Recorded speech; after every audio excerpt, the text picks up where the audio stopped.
Hello Jolly Natex! For today's video, minsan ba umatake ang comfort food cravings mo tapos di mo malaman if pizza or burger ang gusto mo? Well, meron akong i-share sa inyong food tripan na pwedeng masatisfy parehas yan. And na-feature na nga rin sila sa mga iba't ibang shows at sikat na vloggers kaya talagang dinadayo para matikman. And yung isa pang maganda dito, magmula sa mga burger patty at dough ng tinapay pati na rin sa mga sauces ay homemade at sila mismo yung gumagawa. At napaka-inspiring nga rin ang kwento ng may-ari nito, kasagsagan nga ng pandemic nang mawalan at maapektuhan ng kanilang mga trabaho. Pero hindi sila sumuko at patuloy na nagsumikap at akalain mong naitayo nila yung business na to sa halagang 1,000 galing sa ayuda na ngayon nga meron ng 2 branches at malapit na rin magkaroon ng pangatlo. Grabe yun, literal na overcoming challenges talaga. At kung natatakam ka na nga, nandito lang yan sa Awu Pizza Burger na located along Advincula Avenue, Kawit, Cavite. Madali nyo nga lang din to makikita or pwede nyo rin ipin sa maps Awu Pizza Burger Kawit at doon na mismo yun. Ito naman yung mismong dining area nila and pagdating sa menu nag-offer din sila dito ng mga pizza only or burger only na maraming flavors na pwedeng pagpilian. Pero syempre yung susubukan natin dito is yung kanilang 4-in-1 pizza burger with chicken bundle na for only 900 pesos ay may kasama na yung 9-inch na pizza burger na may 4 na flavors, 6 na chicken wings na may 5 flavor options at isang bungkus ng fries at nachos. And yung ganyang serving nga kasya ideally for up to 4 to 6 persons, depende pa rin sa kakain. Tinutorch nga rin nila yung cheese sa harap nyo mismo kaya talagang amoy pa lang nakakatakam na. And syempre tikiman time na. Yung unang flavor nga na sinubukan namin is yung 3 cheese flavor. Meron na yung parmesan, quick melt at mozzarella and grabe naman talaga to. If cheese lover ka, talagang magugustuhan mo to. Actually 4 na cheese yung malalasahan mo kasama na yung pinaka cheese sauce. And for me, good move yung pagtutorch nila sa ibabaw kasi parang kumain ng grilled cheese sandwich. Meron nga rin yung pepperoni flavor na talagang nagustuhan ng panganay ko. Yung pagdating naman sa mismong burger patty, masasabi kong masarap at juicy at halata mo talaga yung pagka-homemade niya. May classic Hawaiian flavor nga rin yan na naghahalo yung alat ng ham, linamnam ng cheese at tamis ng pineapple. Pero out of the 4 flavors na natikman ko dito, eto talagang all meat nila yung nag-stand out for me. Masarap at beefy yung mismong meat toppings tapos sabayan mo pa ng toasted cheese, onion at bell pepper ay sobrang panalo talaga to. Quality nga rin yung mga chicken wings nila dito, maganda yung pagkaka-deep fry at talagang coated ng sauce. Salted egg yung flavor na napili namin since may kids kami and talagang nagustuhan nila. Pagdating naman sa mga pika-pika ay may kasama na nga rin yung fries na good for sharing at yung isa pang nagustuhan ko dito hindi pucho-puchong nachos yung gamit nila dito. Samahan mo pa yan ng beef, melted cheese at cheese sauce na toppings talagang panalong panalo to.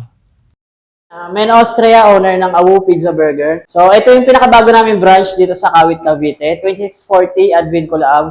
So, in-invite ko po kayo na mag-dine in dito or mag-take out.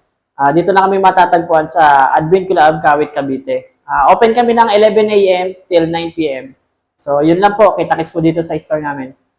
There you go, Jolly Natex. Another food trip idea na naman to na dapat nyong masubukan. And if you're looking for something na magsasatisfy sa pizza or burger cravings nyo, and at the same time, saktong pampamilya or barkada, dayuhin nyo na nga rin dito sa Awu Pizza Burger. By the way, available nga rin sila dito for deliveries through Lalamove. So paano? Until our next food trip, kita-kits. Thank you for watching.